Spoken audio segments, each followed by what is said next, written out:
Hello दोस्तों, स्वागत है आप सबका हमारे चैनल पे फिर से एक बार। और हम लोग फिर से एक बार आमने सामने आ गए हैं कांस्टेंट मेश गियरबॉक्स का इस सेशन पे। दोस्तों, मैं ऐसा करता हूँ कि मेरा जो स्लाइडिंग मेश गियरबॉक्स का सेशन था, जो इससे पहले मैंने डाला था, वो आपको पसंद आया होगा, तभी आप ये वीडियो पे आए हैं। और जो लोग उस वीडियो को नहीं देखे हैं मेरा, वो वीडियो को जाके आप डिस्क्रिप्शन में देख सकते हैं। मैंने डिस्क्रिप्शन पे उस वीडियो का लिंक दे रखा है। दोस्तों, उस स्लाइडिंग मेश गियरबॉक्स का उस सेशन पे मैंने सब कुछ बताया था कि स्लाइडिंग मेश गियरबॉक्स कैसे काम करता है और गियरबॉक्स क्या होता है। तो चलिए मैं यहाँ पे भी एक बार रिपीट कर देता हूँ जल्दी से कि गियरबॉक्स क्या होता क्या है। तो आप लोगों को पता ही होगा, गियरबॉक्स एक जो है वो मैकेनिकल डिवाइस है जो व्हीकल्स में यूज़ होता है गाड़ी का स्पीड और टॉर्क को कंट्रोल करने के लिए। तो आइए आज हम लोग इसी चीज़ को जानेंगे कि कांस्टेंट मेश गियरबॉक्स के थ्रू गाड़ी का स्पीड और टॉर्क को कैसे कंट्रोल करते हैं। दोस्तों, स्लाइडिंग मेश गियरबॉक्स का updated form constant mesh gearbox है। स्लाइडिंग मेश गियरबॉक्स को रिप्लेस करके कांस्टेंट मेश गियरबॉक्स को लाया गया, क्योंकि स्लाइडिंग मेश गियरबॉक्स में नॉइज़ का काफ़ी प्रॉब्लम था। उससे काफ़ी नॉइज़ आती थी और उसमें वियर एंड टियर का प्रॉब्लम भी ज़्यादा था। लेकिन अगर बात करें कांस्टेंट मेश गियरबॉक्स का, तो कांस्टेंट मेश गियरबॉक्स में वो सारा प्रॉब्लम काफ़ी हद तक ठीक हो गया। कांस्टेंट मेश गियरबॉक्स में नॉइज़ का प्रॉब्लम ठीक हो गया और जो वियर एंड टियर का प्रॉब्लम था वो भी ठीक हो गया, क्योंकि इसके जो गियर होते हैं वो एक दूसरे से कॉन्स्टेंटली इंगेज होते हैं। आइए अब जान लेते हैं कि कांस्टेंट मेश गियरबॉक्स का नाम कांस्टेंट मेश गियरबॉक्स क्यों पड़ा। तो चूँकि दोस्तों अभी मैंने थोड़ा देर पहले आपको बताया कि कांस्टेंट मेश गियरबॉक्स में जितने भी गियर होते हैं, सारे गियर एक दूसरे से ऑलरेडी इंगेज होते हैं, कॉन्स्टेंटली इंगेज होते हैं। इसलिए इस गियरबॉक्स का जो नाम पड़ा है वो कांस्टेंट मेश गियरबॉक्स पड़ा है। तो दोस्तों, अब चलिए लैपटॉप के स्क्रीन पे, ताकि मैं आपको समझा सकूं कि कांस्टेंट मेश गियरबॉक्स कैसे काम करता है। उससे पहले दोस्तों, जिन्होंने अभी तक हमारे चैनल को सब्सक्राइब नहीं किया है, वो हमारे चैनल को नीचे सब्सक्राइब बटन पे क्लिक करके सब्सक्राइब कर दें और इस वीडियो को लाइक भी कर दें और बेल आइकन को भी प्रेस कर दें, ताकि आपको इसी तरह का वीडियो का नोटिफिकेशन आपको मिलते रहे। सब्सक्राइब कीजिए टेक फॉर सपोर्ट चैनल को और बेल आइकन को दबाइए लेटेस्ट टेक्नोलॉजी वीडियोस के लिए। तो दोस्तों, हम लोग आ गए हैं अपने लैपटॉप के स्क्रीन पे। जैसा कि मैंने पिछले वीडियो में ही स्लाइडिंग मेश गियरबॉक्स का जो मैंने सेशन लिया था, उस सेशन पे ही मैंने बताया था छोटे छोटे जो टर्म होते हैं, वो टर्मों को मैंने बताया था वहाँ पे। जैसे कि ड्राइवर गियर किसे कहते हैं, ड्रिवन गियर किसे कहते हैं। छोटा गियर जब बड़ा गियर को ड्राइव करता है तो स्पीड और टॉर्क में क्या फ़र्क पड़ता है, और उसी तरह से जब बड़ा गियर जो है वो छोटा गियर को ड्राइव करता है तो स्पीड और टॉर्क में क्या फ़र्क पड़ता है। ये सारा चीज़ें मैंने उस वीडियो में भी बताया था। मैंने आप लोगों को गियर का डायरेक्शन के बारे में भी बताया था कि कैसे कैसे गियर जो है वो रोटेट करते हैं और कैसे एक दूसरे से मेश होते हैं। फिर भी दोस्तों, आइए हम लोग जल्दी से यहाँ पे एक बार रिकैप कर लें वो सारी चीज़ों को, ताकि जो वो वीडियो नहीं देखे हैं उनको कम से कम ये सारी चीज़ें समझ में आ जाए। तो फ्रेंड्स, यहाँ पे आप देख सकते हैं कि मैंने फिगर ऑलरेडी बना के रखा है। तो यहाँ पे आप पहला फिगर पे आप अगर देखें, गौर करें, तो यहाँ पे जो है वो छोटा गियर जो है उसको हम लोग ड्राइवर गियर बोल रहे हैं और बड़ा वाला गियर को ड्रिवन गियर बोल रहे हैं। ऐसा क्यों? क्योंकि छोटा वाला गियर जो है वो बड़ा गियर को चला रहा है। जो चलाता है उसे ड्राइवर बोलते हैं और जो चलता है उसे ड्रिवन बोलते हैं। यहाँ पे अगर छोटा गियर बड़ा गियर को घुमाता है तो इस केस में जो है छोटा गियर का स्पीड जो है दोस्तों, वो स्पीड जो है वो ज़्यादा होता है और बड़ा गियर का स्पीड कम होता है। उसी तरह से टॉर्क का बात करें तो इसका जो टॉर्क है वो कम होता है और इसका टॉर्क ज़्यादा होता है। इसी तरह से दूसरा फिगर में जल्दी से हम लोग आते हैं। तो यहाँ पे देखें कि बड़ा वाला गियर जो है वो छोटा गियर को घुमा रहा है। तो यहाँ पे जो जितना स्पीड बड़ा वाला गियर मूव कर रहा होगा उतना स्पीड छोटा वाला गियर मूव नहीं कर रहा होगा। उससे ज़्यादा स्पीड जो है वो छोटा वाला गियर मूव कर रहा होगा। मतलब इस बार जो है वो बड़ा वाला गियर से ज़्यादा स्पीड छोटा वाला गियर का होगा और बड़ा वाला गियर का स्पीड जो है वो कम होगा। उसी तरह से अगर टॉर्क का बात करें तो इस बार टॉर्क जो है वो छोटा वाला गियर का कम होगा और बड़ा वाला गियर का टॉर्क अधिक होगा। तो ये सारी चीज़ें हम लोग पिछले वीडियो में भी देखे थे, लेकिन मैं यहाँ से जल्दी जल्दी रिकैप करवा दे रहा हूँ। उसी तरह से अब यहाँ पे आते हैं। तो यहाँ पे देख रहे होंगे ये 3 गियर लगे हुए हैं, गियर ए, गियर बी और गियर सी। ये तीनों एक दूसरे से इंगेज है। तो यहाँ पे आपसे ये पूछा गया है कि अगर गियर ए जो है वो क्लॉकवाइज घूम रहा है तो आपको बताना है कि गियर बी और गियर सी का डायरेक्शन क्या होगा रोटेशन का। तो यहाँ पे मैंने आपको बताया था कि इसका जो डायरेक्शन है वो इसका विपरीत होगा। तो अगर ये गियर ए जो है वो क्लॉकवाइज घूम रहा है तो और एक दूसरे से वो मेस है, तो गियर बी जो है वो एंटी क्लॉकवाइज घूमेगा, और गियर बी चूँकि गियर सी से जुड़ा हुआ है तो गियर सी जो है वो क्लॉकवाइज घूमेगा। तो यहाँ डायरेक्शन पूछा जा रहा है बी का, तो बी का जो डायरेक्शन है वो एंटी क्लॉकवाइज होगा और सी का जो डायरेक्शन है वो क्लॉकवाइज होगा। जब कोई चीज़ घड़ी के दिशा में रोटेट करता है तो उसको हम लोग क्लॉकवाइज बोलते हैं, और जब कोई चीज़ घड़ी के विपरीत दिशा में रोटेट करता है तो उसको हम लोग एंटी क्लॉकवाइज बोलते हैं। उसी तरह से एक चीज़ यहाँ पे और है कि जब मेन शाफ्ट जो हमारा लगा होता है गियर बॉक्स में, वो अगर क्लॉकवाइज घूमेगा, मतलब घड़ी के दिशा में घूमेगा, तो गाड़ी का जो मूवमेंट होगा वो आगे होगा, फॉरवर्ड होगा। और उसी तरह से अगर जो मेरा मेन शाफ्ट है जो गियर बॉक्स में लगा होता है, वो अगर घड़ी के विपरीत दिशा में घूमेगा, मतलब एंटी क्लॉकवाइज घूमेगा, तो उसका जो गाड़ी का जो मूवमेंट होगा वो रिवर्सली होगा। तो दोस्तों यहाँ पे आप देख सकते हैं कि हम लोग जाने कि ड्राइवर गियर किसे कहते हैं, ड्रिवन गियर किसे कहते हैं, और जब छोटा गियर बड़ा गियर को घुमाता है तो स्पीड और टॉर्क में क्या फ़र्क पड़ता है, और जब बड़ा गियर छोटा गियर को घुमाता है तो स्पीड और टॉर्क में क्या फ़र्क पड़ता है। उसी तरह से यहाँ पे हम लोग जाने कि गियर का डायरेक्शन कैसे कैसे काम करता है। उसके बाद हम लोग जाने कि जब मेन शाफ्ट जो है हमारा वो क्लॉकवाइज घूमेगा तो गाड़ी आगे मूव करेगा, और मेन शाफ्ट जब मेरा रिवर्स एंटी क्लॉकवाइज घूमेगा तो गाड़ी मेरा रिवर्सली मूव करेगा। तो ये सारा चीज़ जो है मैं स्लाइडिंग मेश गियर बॉक्स का जो सेशन मैंने लिया था उसमें मैंने ऑलरेडी कवर करके रखा था। अब यहाँ पे नया चीज़ जो जुड़ा है वो है बेयरिंग। इसमें जो एक चीज़ यूज़ होगा एक्स्ट्रा दोस्तों कांस्टेंट मेश गियर बॉक्स में, वो होगा bearing. Sliding mesh gear box में किसी भी तरह का बेयरिंग यूज़ नहीं होता था, लेकिन कांस्टेंट मेश गियर बॉक्स में एक बेयरिंग यहाँ पे यूज़ होगा। बेयरिंग का काफ़ी महत्वपूर्ण भूमिका भी है कांस्टेंट मेश गियर बॉक्स में। वो कैसे, आइए समझते हैं। तो दोस्तों बेयरिंग का थ्योरी को समझने के लिए आइए यहाँ पे मैंने ऑलरेडी 2 फिगर यहाँ पे बना के रखा है। ये जो है ये एक शाफ्ट है, ये जो है वो शाफ्ट मैंने बना के रखा है। इस शाफ्ट पे रेड कलर का जो आपको दिख रहा है वो बेयरिंग चढ़ा हुआ है। जैसे कि ये एक शाफ्ट है, ये शाफ्ट में एक बेयरिंग चढ़ा हुआ है, जैसे कि मैंने फिगर में भी बनाया। वो रेड जो दिख रहा है वो बेयरिंग है, और उसी बेयरिंग के ऊपर फर्दर फिर से एक गियर चढ़ा हुआ है। ठीक है, तो अब अगर यदि इस शाफ्ट पे एक बेयरिंग लगा हुआ है और उस बेयरिंग पे एक गियर लगा हुआ है, और उस गियर को हम अगर घुमाते हैं तो ज़रूरी नहीं है ये शाफ्ट भी घूमेगा। ऐसा तो नहीं है कि ये शाफ्ट भी घूमेगा। ये शाफ्ट भी कब घूमता, जब वो गियर जो है वो इस शाफ्ट से रिजिडली फिक्स होता है। यहाँ पे वो गियर जो है वो डायरेक्टली इस शाफ्ट से रिजिडली फिक्स नहीं है। इसी वजह से यहाँ पे क्या होगा दोस्तों, आप ये चीज़ समझिएगा, नोट करके रखिएगा, क्योंकि ये चीज़ आगे काम आने वाला है। ये चीज़ आप नहीं समझिएगा तो कांस्टेंट मेश गियर बॉक्स कैसे काम करता है ये भी आगे समझ में आपको नहीं आएगा। तो ये शाफ्ट है, मान के चलिए ये मेन शाफ्ट है, और इसी मेन शाफ्ट में हम लोग बेयरिंग को माउंटेड करके रखे हैं, और उसी बेयरिंग के ऊपर जो है हम लोग गियर को माउंट करके रखे हैं।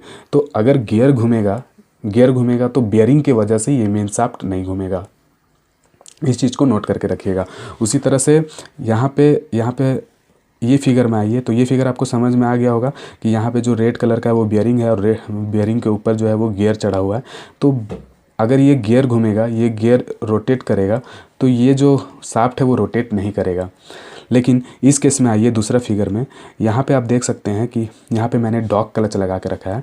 डॉग क्लच जो है वो इस शाफ्ट से रिजिडली फिक्स है। एक शाफ्ट है और डॉग क्लच इसके ऊपर मैंने लगा के रखा है, और वो डॉग क्लच जो है इस शाफ्ट से रिजिडली फिक्स है। मतलब वो डॉग क्लच अगर रोटेट करेगा तो ये शाफ्ट भी साथ में रोटेट करेगा ही करेगा।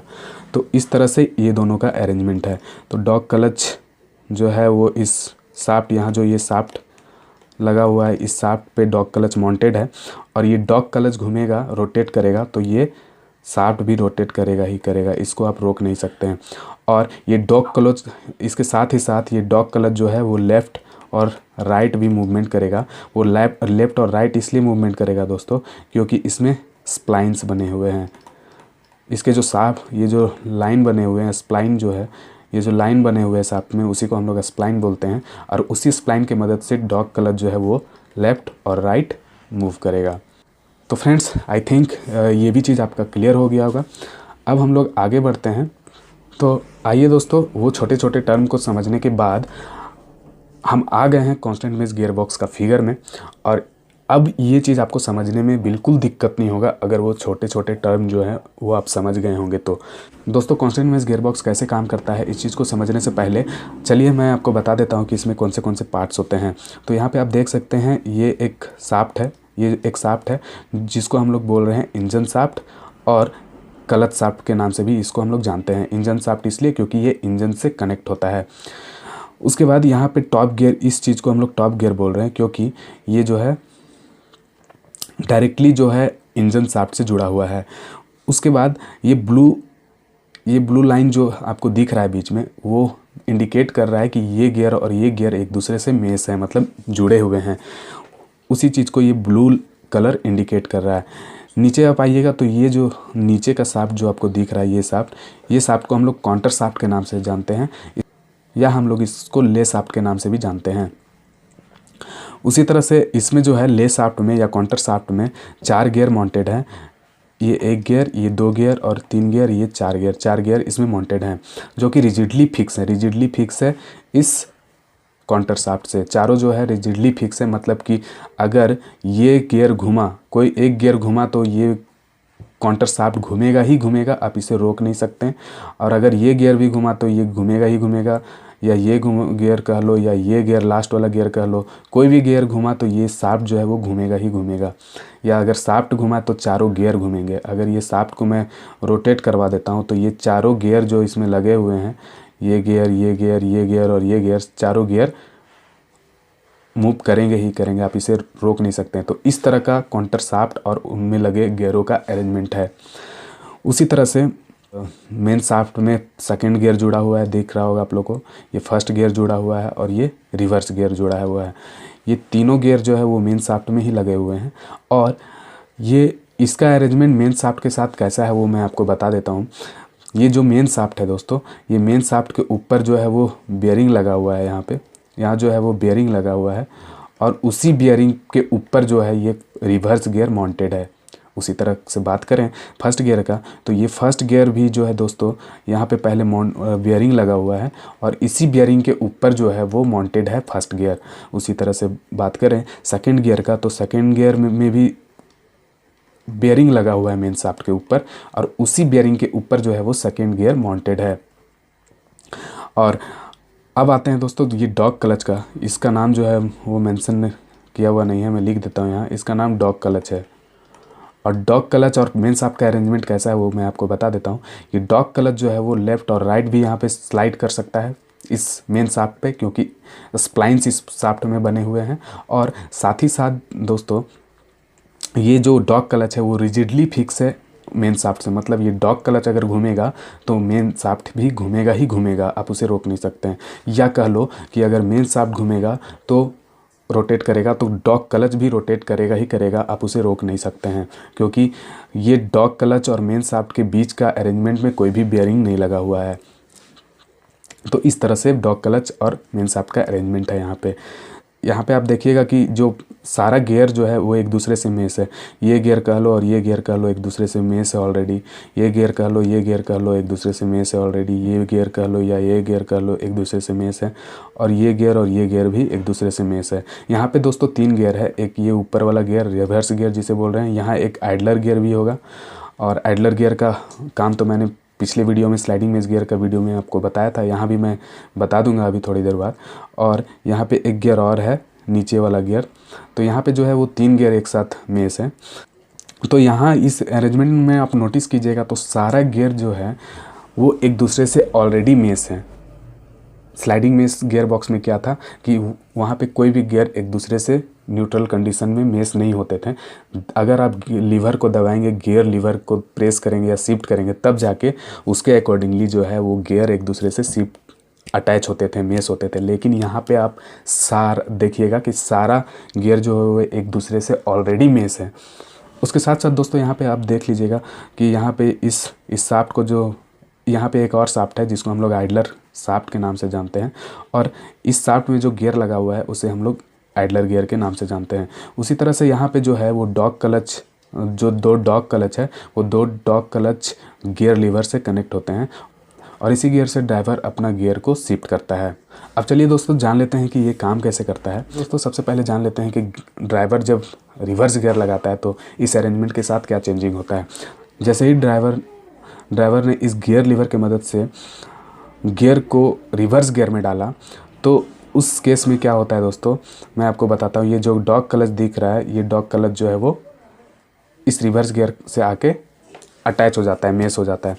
अब चलिए इस चीज़ को समझने से पहले यहाँ पे आप समझ लेते हैं कुछ बातें, इंपॉर्टेंट बातें, कि जब मेरा इंजन जो है वो चल रहा है, मेरा इंजन से पावर आ रहा है और इंजन जब रोटेट कर रहा है तो इंजन का पावर आने की वजह से, रोटेशनल पावर आने की वजह से ये जो इंजन शाफ्ट है या क्लच शाफ्ट कह लो, ये जो है क्लॉकवाइज मूव करता है।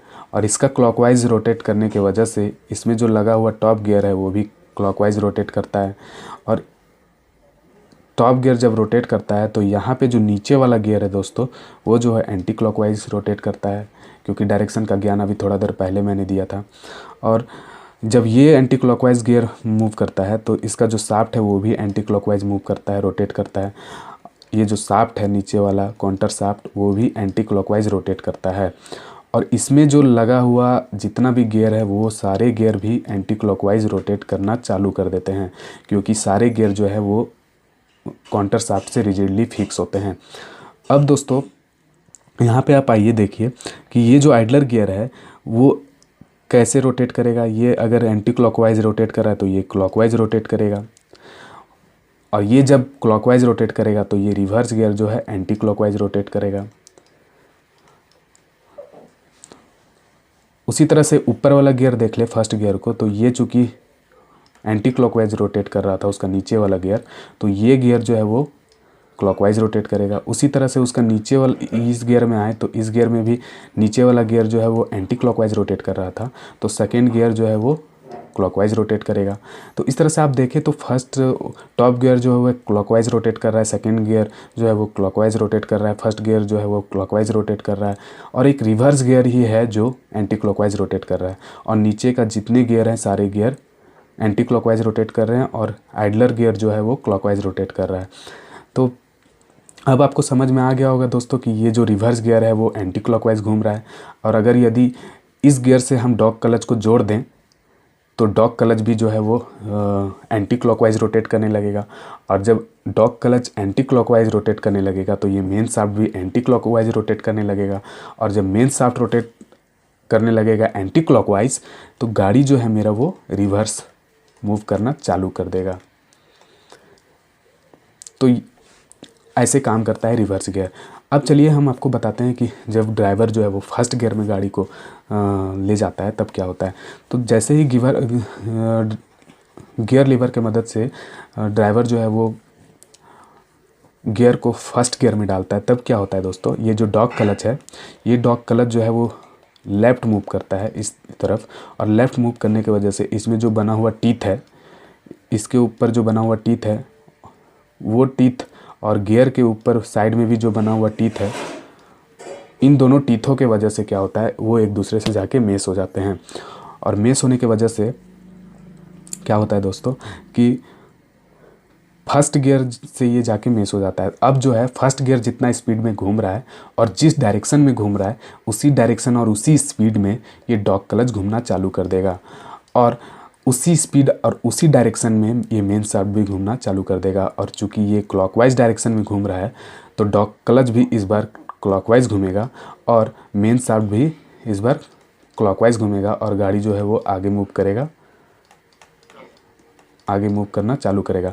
लेकिन हाँ दोस्तों, यहाँ पे एक चीज़ नोटिस कीजिएगा कि इस बार जो है वो व्हीकल्स का स्पीड जो है वो स्लो होगा, क्योंकि ये फर्स्ट गियर देखिए ये बड़ा है और ये उसका नीचे वाला गियर देखिए छोटा है। और मैंने आपको थोड़ा देर पहले बताया था कि अगर छोटा गियर जो है वो बड़ा गियर को घुमाता है तो बड़ा गियर का स्पीड जो है वो कम होता है।